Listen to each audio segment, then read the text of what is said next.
Hi everyone, you are most welcome to computer class. Guys, आज के इस video के अंदर हम लोग जावास्क्रिप्ट के एक नया सीरीज को शुरू करने जा रहे हैं और ये जावास्क्रिप्ट से रिलेटेड पहला वीडियो है जिसमें हम लोग बात करने वाले हैं जावास्क्रिप्ट के इंट्रोडक्शंस के बारे में। तो चलिए इस वीडियो को शुरू करते हैं। सबसे पहले हम लोग बात करते हैं ऑब्जेक्टिव के बारे में, किन किन टॉपिक्स के ऊपर हम लोग इस वीडियो के अंदर डिस्कस करने वाले हैं। तो देखिए, सबसे पहले हम लोग डिस्कस करेंगे जावास्क्रिप्ट के बारे में, उस साथ साथ हम लोग discuss types of scripting language के बारे में, और उसके साथ साथ में हम लोग बात करने वाले हैं जावास्क्रिप्ट के यूज़ के बारे में, और साथ साथ में हम लोग जावास्क्रिप्ट के बेनिफिट के बारे में देखने वाले हैं। और उसके बाद में साथ साथ हम लोग देखेंगे उन सॉफ्टवेयर्स के बारे में जो कि यूज़ करने वाले हम लोग जावास्क्रिप्ट की कोडिंग में। तो चलिए हम लोग बात करते हैं जावास्क्रिप्ट के बारे में। तो देखिए, जो जावास्क्रिप्ट होता है ये एक popular and flexible programming language होता है जो कि यूज़ किया जाता है वेब को क्रिएट करने के लिए या फिर एक वेब एप्लीकेशंस को क्रिएट करने के लिए, ठीक है। और ये जो जावास्क्रिप्ट होता है वो एक इवेंट बेस्ड प्रोग्रामिंग लैंग्वेज होता है। अब ये इवेंट बेस्ड प्रोग्रामिंग लैंग्वेज क्या होता है इसके बारे में हम लोग इसी वीडियो के अंदर आगे देखने वाले हैं। और ये जो जावास्क्रिप्ट होता है वो एक क्लाइंट साइड स्क्रिप्टिंग लैंग्वेज होता है। अब ये क्लाइंट साइड स्क्रिप्टिंग लैंग्वेज क्या होता है, तो इसको समझने के लिए हम लोगों को पहले ये देखना पड़ेगा कि वेब में कितने टाइप्स की स्क्रिप्टिंग लैंग्वेज होते हैं। तो वेब में दो तरीके की स्क्रिप्टिंग लैंग्वेज होते हैं। पहला होता है क्लाइंट साइड स्क्रिप्टिंग लैंग्वेज, दूसरा होता है सर्वर साइड स्क्रिप्टिंग लैंग्वेज।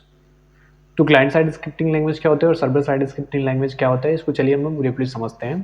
तो जैसे कि मान चलिए आप एक यूज़र है और यूज़र किसी भी ब्राउज़र के ऊपर किसी भी वेबसाइट का या फिर एक यूआरएल का रिक्वेस्ट करता है, तो वो यूआरएल या फिर वेबसाइट का जो लिंक होगा वो सर्वर के ऊपर जाता है। और सर्वर क्या करता है, सर्वर के अंदर जितने भी क्लाइंट साइड स्क्रिप्टिंग लैंग्वेज होते हैं या फिर क्लाइंट साइड स्क्रिप्टिंग लैंग्वेज से रिलेटेड जितने भी फाइल्स होते हैं उसको वो क्या करता है, ब्राउज़र के ऊपर लोड करता है और वो फाइल ब्राउज़र के ऊपर रन होता है। यानी कि क्लाइंट साइड स्क्रिप्टिंग लैंग्वेज में जो भी फाइल होगा क्लाइंट साइड से रिलेटेड वो पहले लोड होता है, उसके बाद में ब्राउज़र के ऊपर ही रन होता है, ठीक है। तो कौन कौन से क्लाइंट साइड स्क्रिप्टिंग लैंग्वेज होते हैं, तो पहला है जावास्क्रिप्ट जिसके बारे में हम लोग ये सीरीज देखने वाले हैं, ठीक है। दूसरा है HTML और तीसरा CSS। इसके अलावा भी ढेर सारे क्लाइंट साइड स्क्रिप्टिंग लैंग्वेज होते हैं बट उनके बारे में हम ज़्यादा डीपली डिस्कस नहीं करते हैं, ठीक है। आगे आने वाले फ्यूचर की वीडियो में हम लोग उसके बारे में डिस्कस करेंगे।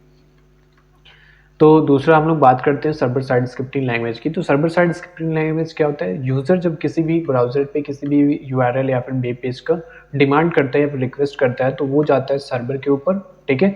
सर्वर क्या करता है, सर्वर उस फाइल से रिलेटेड यानी कि सर्वर साइड स्क्रिप्टिंग लैंग्वेज का जितना भी फाइल होता है उसको सर्वर पे ही रन करता है और सर्वर पे रन करने के बाद HTML के फॉर्म में रिजल्ट वो ब्राउजर को सेंड करता है और ब्राउजर उसको डिस्प्ले करता है। तो कौन कौन से सर्वर साइड स्क्रिप्टिंग लैंग्वेज होते हैं, तो देखिए यहाँ पे PHP जो है वो भी एक सर्वर साइड स्क्रिप्टिंग लैंग्वेज होता है। एक होता है Node.js, जावा भी जो है वो सर्वर साइड स्क्रिप्टिंग लैंग्वेज होता है, और पाइथन, ये सारे के सारे सर्वर साइड स्क्रिप्टिंग लैंग्वेज होते हैं। इसके साथ साथ और सारे सर्वर साइड स्क्रिप्टिंग लैंग्वेज होते हैं लेकिन यहाँ पे हम लोग ज़्यादा के बारे में डिस्कस नहीं करते हैं। आने वाले फ्यूचर की वीडियो में जब भी आएगा वो ऐसा कुछ टॉपिक तो हम लोग डिस्कस करेंगे, ठीक है। आगे चलिए बढ़ते हैं और बात करते हैं हम लोग जावास्क्रिप्ट की यूज़ के बारे में। तो देखिए, जावास्क्रिप्ट का जो हम लोग यूज़ करते हैं वो ज़्यादातर हम लोग यूज़ करते हैं इवेंट्स को क्रिएट करने के लिए। अब इवेंट्स क्या होता है, चलिए हम लोग देखते हैं। तो जैसे कि आपने कई सारे वेबसाइट्स के ऊपर देखा होगा कि आप जब भी Ctrl+C करते हो यानी कि कॉपी करने के लिए Ctrl+C बटन जैसे प्रेस करते हो तो वहाँ पे एक मैसेज आता है कि ये फंक्शंस अलाउ नहीं है या फिर कॉपी होता ही नहीं है। या फिर अगर आप पेस्ट कर रहे हो सेम चीज़ वहाँ पे होता है, Ctrl+V जब करते हो यानी कि पेस्ट करते हो उस वर्ड को तो भी वहाँ पे पेस्ट नहीं होता है। ऐसा क्यों होता है, क्योंकि वहाँ पे जावास्क्रिप्ट से उसको कंट्रोल किया होता है, वहाँ पे एक इवेंट लगा होता है, ठीक है, कि वो बटन्स अलाउ नहीं होता वहाँ पे। तो ये होता है की प्रेस इवेंट्स, ठीक है। साथ साथ में हम लोग माउस इवेंट्स भी वहाँ पे क्रिएट करते हैं। माउस इवेंट्स में क्या होता है कि जैसे कि हम लोग कर्सर ब्राउजर के ऊपर मूव करते हैं तो वहाँ पे साथ साथ में एक क्लॉक मूव होता है या फिर एक वर्ड्स कुछ मूव करता है या फिर कुछ मैसेज होता है, या फिर आप लोगों ने ज़्यादातर देखा होगा किसी भी वेबसाइट के ऊपर जब एक नोटिफिकेशन होता है, नोटिफिकेशंस में नीचे से ऊपर की तरफ स्क्रॉल होता है मैसेज, या फिर लेफ्ट से राइट की तरफ मूव होता है या फिर राइट से लेफ्ट की तरफ वो मैसेज मूव होता है। तो उसमें क्या होता है कि जब हम लोग माउस उस पर लेके जाते हैं तो वो रुक जाता है। ये इवेंट भी माउस इवेंट्स में आता है, ठीक है। तो ये सारे इवेंट्स हम लोग जावास्क्रिप्ट के अंदर क्रिएट करते हैं। साथ साथ में हम लोग माउस का जब भी राइट बटन क्लिक करते हैं तो भी वहाँ पे फंक्शंस अलाउ नहीं होता है, तो आपको एक मैसेज सीन होता है कि ये फंक्शन अलाउ नहीं है या फिर ये बटन प्रेस करना अलाउ नहीं है इस वेबसाइट के ऊपर। तो वो सारा का सारा इवेंट हम लोग क्रिएट करते हैं जावास्क्रिप्ट से, ठीक है।